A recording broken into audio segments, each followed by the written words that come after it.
ತೇಜಸ್ವಿ ಸೂರ್ಯರನ್ನ ಅಮಾವಾಸ್ಯೆ ಸೂರ್ಯ ಅಂತ ಸಿಎಂ ಹೇಳಿದ್ರು. ಸಿಎಂ ಹೇಳಿಕೆಗೆ ತಿರುಗೇಟು ನೀಡಿರುವ ತೇಜಸ್ವಿ ಸೂರ್ಯ ಈ ರೀತಿಯ ವೈಯಕ್ತಿಕ ಟೀಕೆ ಅವರಿಗೆ ಶೋಭೆ ತರಲ್ಲ ಅಂತ ಹೇಳಿದ್ದಾರೆ. ಸಿದ್ದರಾಮಯ್ಯಗೆ ಅಮಾವಾಸ್ಯೆ ಹಾಗೂ ಹುಣ್ಣಿಮೆಗೆ ವ್ಯತ್ಯಾಸ ಗೊತ್ತಿಲ್ಲ ಅನ್ಸುತ್ತೆ. ಅಮಾವಾಸ್ಯೆ ದಿನ ಸೂರ್ಯ ಇರಲ್ಲ ಅಂತ ಕನ್ಫ್ಯೂಸ್ ಆಗಬೇಡಿ. ನಮಗೆ ಅಮಾವಾಸ್ಯೆ ದಿನವೂ ಲಕ್ಷ್ಮೀ ಪೂಜೆ ಇರುತ್ತೆ. ಸೂರ್ಯ ಚಂದ್ರನಿಗೆ ಪೂಜೆ ಮಾಡುವ ವ್ಯತ್ಯಾಸ ತಿಳಿದು ಮಾತಾಡಿ ಅಂತ ಕಿಡಿಕಾರಿದ್ರು. ಚಿತ್ತಾಪುರದಲ್ಲಿ ಆರ್ಎಸ್ಎಸ್ ಪಥಸಂಚಲನ ವಿವಾದ ತೀವ್ರ ಸ್ವರೂಪ ಪಡೆದುಕೊಂಡಿದೆ. ನವೆಂಬರ್ 2ರಂದು ನಾವು ಪಥಸಂಚಲನ ನಡೆಸುತ್ತೇವೆ ಅಂತ ಆರ್ಎಸ್ಎಸ್ ಕೋರ್ಟ್ಗೆ ಹೇಳಿದೆ. ಅನುಮತಿಗಾಗಿ ತಹಶೀಲ್ದಾರ್ಗೆ ಮನವಿ ಪತ್ರ ಕೊಟ್ಟಿದೆ. ಇನ್ನು ನವೆಂಬರ್ 2ರಂದೇ ನಮಗೆ ಪಥಸಂಚಲನಕ್ಕೆ ಅನುಮತಿ ಕೊಡಬೇಕು ಅಂತ ಹೇಳಿ ಮತ್ತೆರಡು ಸಂಘಟನೆಗಳು ಮನವಿ ಮಾಡಿದೆ. ಇಂಡಿಯನ್ ಕ್ರಿಶ್ಚಿಯನ್ ವೆಲ್ಫೇರ್ ಅಸೋಸಿಯೇಷನ್ ಹಾಗೆ ರಾಜ್ಯ ರೈತ ಸಂಘ, ಅದೇ ರೀತಿಯಾಗಿ ಹಸಿರು ಸೇನೆ ಈಗಾಗಲೇ ತಹಶೀಲ್ದಾರ್ಗೆ ಅರ್ಜಿಯನ್ನು ಸಲ್ಲಿಸಿದೆ. ಒಟ್ನಲ್ಲಿ ನಾಳೆಯ ಹೈಕೋರ್ಟ್ ವಿಚಾರಣೆಯತ್ತ ಎಲ್ಲರ ಚಿತ್ತ ನೆಟ್ಟಿದೆ. ಈಗ ಕ್ರೈಮ್ ಸುದ್ದಿಗಳನ್ನು ನೋಡೋಣ. ಸಿಎಂ ತವರಲ್ಲಿ ಭ್ರೂಣ ಹತ್ಯೆ ಕುಕೃತ್ಯ ನಡೆದಿದೆ. ಮೈಸೂರು ತಾಲೂಕಿನ ಹನಗನಹಳ್ಳಿಯಲ್ಲಿ ಘಟನೆ ನಡೆದಿರುವಂಥದ್ದು. ಆರೋಗ್ಯ ಇಲಾಖೆ ಹಾಗೂ ಪೊಲೀಸರ ಜಂಟಿ ಕಾರ್ಯಾಚರಣೆ ನಡೆಸಿ ಭ್ರೂಣ ಹತ್ಯೆ ಮಾಡ್ತಾ ಇದ್ದವರನ್ನ ಅರೆಸ್ಟ್ ಮಾಡಲಾಗಿದೆ. ಐಷಾರಾಮಿ ಮನೆಯನ್ನೇ ಭ್ರೂಣ ಹತ್ಯೆ ಅಡ್ಡಿಯಾಗಿ ಮಾಡಿಕೊಂಡಿದ್ರು. ಖಚಿತ ಮಾಹಿತಿ ಮೇರೆಗೆ ದಾಳಿ ಮಾಡಿದ ಅಧಿಕಾರಿಗಳು ಕೃತ್ಯಕ್ಕೆ ಬಳಸಿದ್ದ ಪರಿಕರಗಳ ಸಮೇತ ವಶಕ್ಕೆ ಪಡೆದಿದ್ದು. ಬನ್ನೂರಿನ ಎಸ್ಕೆ ಆಸ್ಪತ್ರೆ ಮಾಲಕಿ ಶ್ಯಾಮಲಾ, ಬೇರಿಯಾ ಮೂಲದ ಶಿವಕುಮಾರ್, ಡಿ ಸಾಲುಂಡಿ ಗ್ರಾಮದ ಹರೀಶ್ ಅನ್ನೋರನ್ನ ವಶಕ್ಕೆ ಪಡೆದಿದ್ದಾರೆ. ಬೆಂಗಳೂರಲ್ಲಿ ಲವ್ ಜಿಹಾದ್ ಪ್ರಕರಣವೊಂದು ಬೆಳಕಿಗೆ ಬಂದಿದೆ. ಮದುವೆಯಾಗೋದಾಗಿ ನಂಬಿಸಿ ಹಿಂದೂ ಯುವತಿಗೆ ಮುಸ್ಲಿಂ ಯುವಕನೊಬ್ಬ ಮೋಸ ಮಾಡಿದಾನಂತೆ. ಸಂತ್ರಸ್ತೆ ಈಗ ಕಂಗಾಲಾಗಿದ್ದು ಎಚ್ಎಸ್ಆರ್ ಲೇಔಟ್ ಠಾಣೆಯಲ್ಲಿ ದೂರು ಕೊಟ್ಟಿದ್ದಾರೆ. ಸಂತ್ರಸ್ತೆಗೆ ಇನ್ಸ್ಟಾ ಮೂಲಕ ಯುವಕ ಮೊಹಮ್ಮದ್ ಇಶಾಕ್ ಪರಿಚಯ ಆಗಿದ್ದ. 2024 ಅಕ್ಟೋಬರ್ 17ರಂದು ಪರಿಚಯವಾಗಿದ್ದ ಇಶಾಕ್ ಯುವತಿಗೆ ಪ್ರೀತಿ ಪ್ರೇಮದ ಮೆಸೇಜ್ ಮಾಡ್ತಿದ್ದಂತೆ. 2024 ಅಕ್ಟೋಬರ್ 30ರಂದು ತಳಿಸಂದ್ರದ ಮಾಲ್ನಲ್ಲಿ ಭೇಟಿಯಾಗಿ ಆ ಬಳಿಕ ನಾನು ಮನೆಯವರನ್ನ ಒಪ್ಪಿಸಿ ಮದುವೆ ಆಗ್ತೀನಿ ಅಂತ ನಂಬಿಸಿದ್ನಂತೆ. ಅಂದೇ ದಾಸರಹಳ್ಳಿಯಲ್ಲಿ ರೂಮ್ ಮಾಡಿ ಪದೇ ಪದೇ ಲೈಂಗಿಕ ಕ್ರಿಯೆ ನಡೆಸಿದ್ದ. ಆ ಬಳಿಕ 2025 ಸೆಪ್ಟೆಂಬರ್ 14ರಂದು ಮುಸ್ಲಿಂ ಯುವತಿ ಜೊತೆ ಇಶಾಕ್ ಎಂಗೇಜ್ಮೆಂಟ್ ಮಾಡಿಕೊಂಡಿದ್ದಾನೆ. ಇದನ್ನು ಪ್ರಶ್ನೆ ಮಾಡಿದ್ದಕ್ಕೆ ಕೊಲೆ ಬೆದರಿಕೆ ಹಾಕಿದ್ದಾನೆ ಅಂತ ನೊಂದ ಯುವತಿ ದೂರು ಕೊಟ್ಟಿದ್ದಾಳೆ. ಬೆಂಗಳೂರಲ್ಲಿ ನಡೆದ ಡಾಕ್ಟರ್ ಕೃತಿಕಾ ಕೊಲೆ ಪ್ರಕರಣದ ತನಿಖೆಯಲ್ಲಿ ಸ್ಫೋಟಕ ಮಾಹಿತಿ ಬಯಲಾಗಿದೆ. ಕೊನೆಗೂ ಪೊಲೀಸರ ಮುಂದೆ ಆರೋಪಿ ಡಾಕ್ಟರ್ ಮಹೇಂದ್ರ ತಪ್ಪೊಪ್ಪಿಕೊಂಡಿದ್ದಾನಂತೆ. ಕೃತಿಕಾಳನ್ನ ಕೊಂದಿದ್ದು ತಾನೇ ಅಂತ ಪೊಲೀಸರ ಮುಂದೆ ಆರೋಪಿ ಮಹೇಂದ್ರ ರೆಡ್ಡಿ ಒಪ್ಪಿಕೊಂಡಿದ್ದಾನಂತೆ.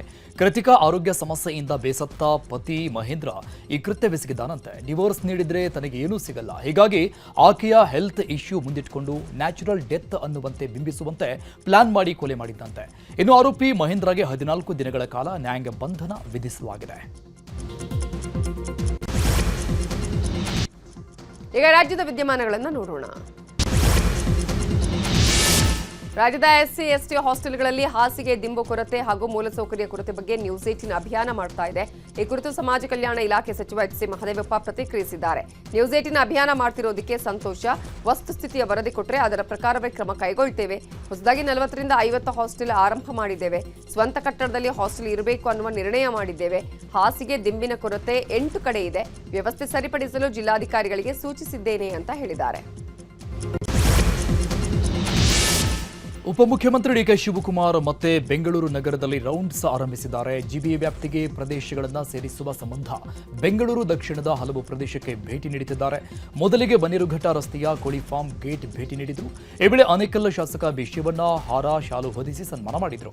ಇದಾದ ಬಳಿಕ ಜಿಗಣಿ ಡಬಲ್ ರೋಡ್ ಬಳಿ ಪಟಾಕಿ ಸಿಡಿಸಿ ಅಭಿಮಾನಿಗಳು ಡಿಕೆಶಿಗೆ ಸ್ವಾಗತ ಮಾಡಿದರು. ಜಿಗಣಿ ಬಳಿಕ ಬೊಮ್ಮಸಂದ್ರಕ್ಕೆ ಭೇಟಿ ಕೊಟ್ಟು ಡೆಲ್ಟಾ ಎಲೆಕ್ಟ್ರಾನಿಕ್ಸ್ ಸರ್ಕಲ್ ವೀಕ್ಷಣೆ ಮಾಡಿದರು. ಧರ್ಮಸ್ಥಳದಲ್ಲಿ ಶವಗಳನ್ನು ಹೂತಿಟ್ಟ ಪ್ರಕರಣಕ್ಕೆ ಸಂಬಂಧಪಟ್ಟಂಗೆ ಎಸ್ಐಟಿ ತನಿಖೆ ಮಾಡ್ತಾ ಇದೆ. ಎಸ್ಐಟಿ ತನಿಖೆ ಸಂಪೂರ್ಣವಾಗಿ ನಡೆದಿದೆ. ಮುಂದಿನ ವಾರದಲ್ಲಿ ವರದಿ ಸಲ್ಲಿಕೆಗೆ ಸಿದ್ಧತೆ ಮಾಡಲಾಗಿದೆ. ನ್ಯಾಯಾಲಯಕ್ಕೆ ರಿಪೋರ್ಟ್ ಸಲ್ಲಿಸಲು ಸಿದ್ಧತೆ ಮಾಡಿಕೊಳ್ಳಲಾಗಿದ್ದು, ಈ ಬಗ್ಗೆ ಎಸ್ಐಟಿಗೆ ಸರ್ಕಾರ ಕೂಡ ಸೂಚನೆ ಕೊಟ್ಟಿದೆಯಂತೆ. ಮೆಕ್ಕೆಜೋಳಕ್ಕೆ ಖರೀದಿ ಕೇಂದ್ರ ಸ್ಥಾಪನೆಗೆ ಆಗ್ರಹಿಸಿ ಚಿತ್ರದುರ್ಗದಲ್ಲಿ ರೈತರು ಪ್ರತಿಭಟನೆ ಮಾಡಿದ್ದಾರೆ. ಸರ್ಕಾರ ಮೆಕ್ಕೆಜೋಳಕ್ಕೆ 2390 ರೂಪಾಯಿ ಬೆಂಬಲ ಬೆಲೆ ಘೋಷಣೆ ಮಾಡಿದೆ. ಆದರೂ ಖಾಸಗಿ ಅವರಿಂದ ಕಡಿಮೆ ಬೆಲೆಗೆ ಮೆಕ್ಕೆಜೋಳ ಖರೀದಿ ಮಾಡಲಾಗುತ್ತಿದ್ದು, ಬೆಂಬಲ ಬೆಲೆ ಘೋಷಿಸಿದಂತೆ ಸರ್ಕಾರ ಖರೀದಿ ಕೇಂದ್ರ ಪ್ರಾರಂಭಿಸಲಿ ಅಂತ ಕರ್ನಾಟಕ ರಾಜ್ಯ ರೈತ ಸಂಘ, ಹಸಿರು ಸೇನೆಯಿಂದ ಪ್ರತಿಭಟನೆ ನಡೆಸಲಾಯಿತು. ಮಳೆಗೆ ಹಾಳಾದ ಬೆಳೆಗಳಿಗೆ ಸೂಕ್ತ ಪರಿಹಾರ ಕೊಡಬೇಕು ಅಂತ ಚಿತ್ರದುರ್ಗ ಡಿಸಿ ಮೂಲಕ ಸರ್ಕಾರಕ್ಕೆ ಮನವಿ ಸಲ್ಲಿಸಲಾಯಿತು. ಮೈಸೂರು ಜಿಲ್ಲೆಯ ನಂಜನಗೂಡು ತಾಲೂಕಿನ ಕಾರ್ಯ ಗ್ರಾಮದಲ್ಲಿ ಶ್ರೀ ಸಿದ್ದೇಶ್ವರ ಸ್ವಾಮಿ ರಥೋತ್ಸವ ವೇಳೆ ಅವಘಡವೊಂದು ನಡೆದಿದೆ. ರಥೋತ್ಸವದ ಆರಂಭದಲ್ಲಿ ರಥದ ದಟ್ಟ ಮುರಿದಿದೆ. 25 ಅಡಿ ಎತ್ತರದ ರಥದ ಖರ್ಜು ಎತ್ತುವಾಗ ಕೆಳಗಡೆ ಕಟ್ಟಿರುವ ಮರದ ದಟ್ಟೆ ಬಾಯ್ಬಿಟ್ಟಿದ್ದು, ಬಳಿಕ ದಟ್ಟ ಸರಿ ಮಾಡಿ ಗ್ರಾಮಸ್ಥರು ಸಿದ್ದೇಶ್ವರ ಸ್ವಾಮಿಯ ರಥೋತ್ಸವ ಮಾಡಿದ್ರು. 600 ಅಡಿ ಎತ್ತರದ ಶ್ರೀ ಸಿದ್ದೇಶ್ವರ ಬೆಟ್ಟಕ್ಕೆ ರಥೋತ್ಸವವನ್ನ ಹೆಗಲ ಮೇಲೆ ಹೊತ್ತು ಭಕ್ತರು ತೆರಳಿದರು.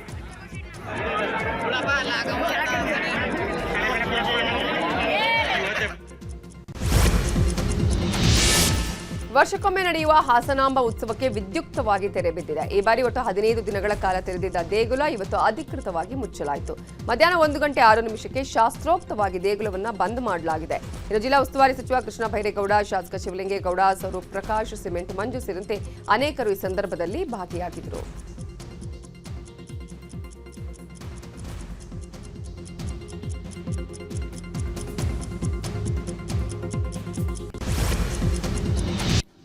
ಈಗ ದೇಶದ ಪ್ರಮುಖ ಸುದ್ದಿಗಳನ್ನು ನೋಡೋಣ. ಉತ್ತರ ಪ್ರದೇಶ ಮುಖ್ಯಮಂತ್ರಿ ಯೋಗಿ ಆದಿತ್ಯನಾಥ್ ಅವರು ರಾಜಕೀಯ, ಇಸ್ಲಾಂ ಮತ್ತು ಹಲಾಲ್ ಪ್ರಮಾಣ ಪತ್ರದ ಬಗ್ಗೆ ಎಚ್ಚರಿಕೆ ನೀಡಿದ್ದಾರೆ. ಹಲಾಲ್ ಪ್ರಮಾಣ ಪತ್ರ ಹೊಂದಿರುವ ಯಾವುದೇ ವಸ್ತುವನ್ನು ಖರೀದಿಸಬೇಡಿ ಅಂತ ಕರೆ ಕೊಟ್ಟಿದ್ದಾರೆ. ಈ ಪ್ರಮಾಣ ಪತ್ರದ ಮೂಲಕ ಬರುವ ಹಣವನ್ನು ಭಯೋತ್ಪಾದನೆಗೆ ಮತ್ತು ಧರ್ಮ ಪರಿವರ್ತನೆಗೆ ಬಳಕೆ ಮಾಡಲಾಗುತ್ತೆ ಅಂತ ಆರೋಪಿಸಿದ್ದಾರೆ. ಕಾಂಗ್ರೆಸ್ ಇದನ್ನ ಚುನಾವಣಾ ಗಿಮಿಕ್ ಅಂತ ಟೀಕಿಸಿದೆ. ಬಿಹಾರದಲ್ಲಿ ವಿಧಾನಸಭಾ ಚುನಾವಣೆ ರಂಗೇರ್ತಾ ಇದೆ. ಮಹಾಗಠಬಂಧನದಲ್ಲಿ ಎದ್ದಿದ್ದ ಸಿಎಂ ಅಭ್ಯರ್ಥಿ ಗೊಂದಲಕ್ಕೆ ಕೊನೆಗೂ ತೆರೆ ಬಿದ್ದಿದೆ. ಆರ್ಜೆಡಿ ನಾಯಕ ತೇಜಸ್ವಿ ಯಾದವ್ ಬಿಹಾರದ ಸಿಎಂ ಅಭ್ಯರ್ಥಿ ಅಂತ ಇವತ್ತು ಅಧಿಕೃತವಾಗಿ ಘೋಷಣೆ ಮಾಡಲಾಗಿದೆ. ಇವತ್ತು ಪಾಟ್ನಾದಲ್ಲಿ ನಡೆದಂತಹ ಮಹಾಗಠಬಂಧನದ ಮಿತ್ರ ಪಕ್ಷಗಳ ಜಂಟಿ ಸುದ್ದಿಗೋಷ್ಠಿಯಲ್ಲಿ ಕಾಂಗ್ರೆಸ್ನ ಹಿರಿಯ ನಾಯಕ ಅಶೋಕ್ ಗೆಹ್ಲೋಟ್ ಘೋಷಣೆ ಮಾಡಿದ್ದಾರೆ. ಮುಂಬೈನ ಜೆಎಂಎಸ್ ಬಿಸಿನೆಸ್ ಸೆಂಟರ್ನಲ್ಲಿ ಅಗ್ನಿ ಅವಘಡ ಸಂಭವಿಸಿದೆ. ಜೋಗೇಶ್ವರಿ ಪ್ರದೇಶದಲ್ಲಿರುವ ಕಟ್ಟಡದ ಟಾಪ್ ಫ್ಲೋರ್ನಲ್ಲಿ ಘಟನೆ ನಡೆದಿದೆ. ಕೂಡಲೇ ಸ್ಥಳಕ್ಕೆ ಆಗಮಿಸಿದ ಅಗ್ನಿಶಾಮಕ ದಳದ ಸಿಬ್ಬಂದಿ ಬೆಂಕಿ ನಂದಿಸಲು ಪ್ರಯತ್ನಿಸುತ್ತಿದ್ದಾರೆ. ಇನ್ನು ಕಟ್ಟಡದ ಟಾಪ್ ಫ್ಲೋರ್ನಲ್ಲಿ ಸಿಲುಕಿದ್ದವರನ್ನ ಅಗ್ನಿಶಾಮಕ ದಳದ ಸಿಬ್ಬಂದಿ ರಕ್ಷಣೆ ಮಾಡುತ್ತಿದ್ದಾರೆ.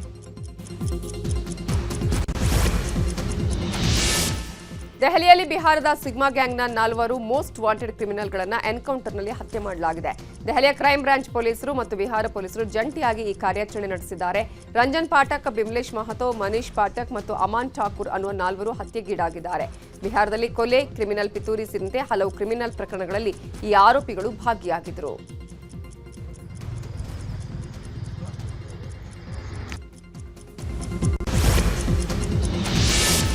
ರಾಜಧಾನಿ ದೆಹಲಿಯಲ್ಲಿ ಮಾಲಿನ್ಯದ ಮಟ್ಟವು ಕಳೆದ 4 ವರ್ಷಗಳಲ್ಲಿಯೇ ದಾಖಲೆಗಳನ್ನು ಮುರಿದಿದೆ. ದೀಪಾವಳಿಯ ನಂತರ ಗಾಳಿಯ ಗುಣಮಟ್ಟವು ತೀರಾ ಕೆಳಮಟ್ಟಕ್ಕೆ ಕುಸಿದಿದ್ದು ಉಸಿರಾಟಕ್ಕೂ ಕಷ್ಟವಾಗ್ತಾ ಇದೆ.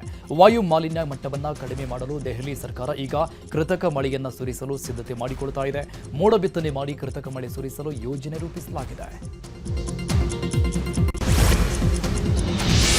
ಅಸ್ಸಾಂನ ಕೊಕ್ರಜಾರ್ ಜಿಲ್ಲೆಯಲ್ಲಿ ಇವತ್ತು ಬೆಳಗಿನ ಜಾವ ರೈಲ್ವೆ ಹಳಿಯಲ್ಲಿ ಐಇಡಿ ಸ್ಫೋಟ ಸಂಭವಿಸಿದೆ. ಬಾಂಬ್ ಸ್ಫೋಟದಲ್ಲಿ 3 ಅಡಿ ಉದ್ದದ ರೈಲ್ವೆ ಹಳಿ ಹಾನಿಯಾಗಿದ್ದು, ಅಸ್ಸಾಂ ಮತ್ತು ಉತ್ತರ ಬಂಗಾಳ ನಡುವಿನ ರೈಲು ಸೇವೆಗಳು ಅಸ್ತವ್ಯಸ್ತಗೊಂಡಿವೆ. ಕೊಕ್ರಜಾರ್ ರೈಲು ನಿಲ್ದಾಣದಿಂದ 5 ಕಿಲೋಮೀಟರ್ ದೂರದಲ್ಲಿ ಈ ಸ್ಫೋಟ ಸಂಭವಿಸಿದೆ. ರೈಲ್ವೆ ಪೊಲೀಸರು ತನಿಖೆ ಆರಂಭಿಸಿದ್ದಾರೆ.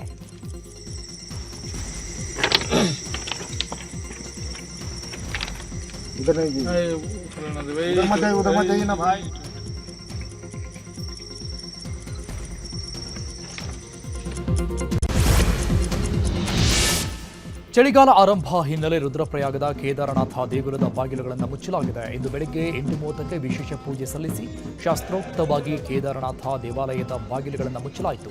ಈ ಸಂದರ್ಭದಲ್ಲಿ ಮುಖ್ಯಮಂತ್ರಿ ಪುಷ್ಕರ್ ಸಿಂಗ್ ಧಾಮಿ ಸೇರಿದಂತೆ ಹಲವರು ಇದ್ದರು. ಈ ವರ್ಷ ಕೇದಾರನಾಥ ಯಾತ್ರೆಯ ಸಮಯದಲ್ಲಿ 17.39 ಲಕ್ಷ ಭಕ್ತರು ಕೇದಾರನಾಥಕ್ಕೆ ಭೇಟಿ ನೀಡಿದ್ದಾರೆ.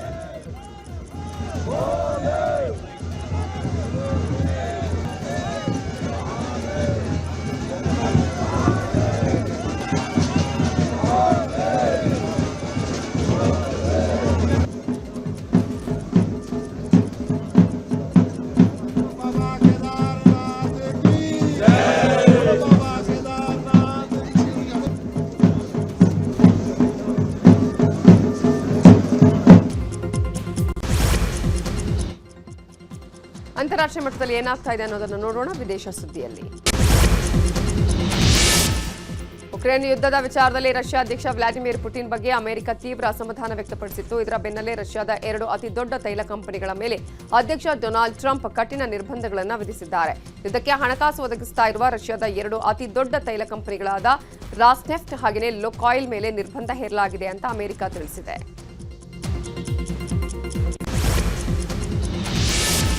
ರಷ್ಯಾ ಭಾರತ ತೈಲ ವ್ಯಾಪಾರ ಸಂಬಂಧಪಟ್ಟಂಗೆ ಕುರಿತು ಅಮೆರಿಕ ಅಧ್ಯಕ್ಷ ಟ್ರಂಪ್ ಮತ್ತೆ ಮಾತನಾಡಿದ್ದಾರೆ. ಭಾರತವು ರಷ್ಯಾ ಜೊತೆಗಿನ ತೈಲ ವ್ಯಾಪಾರ ಸಂಬಂಧಗಳನ್ನು ಶೀಘ್ರದಲ್ಲೇ ಕಡಿತಗೊಳಿಸಲಿದೆ ಅಂತ ಪುನರುಚ್ಚರಿಸಿದ್ದಾರೆ.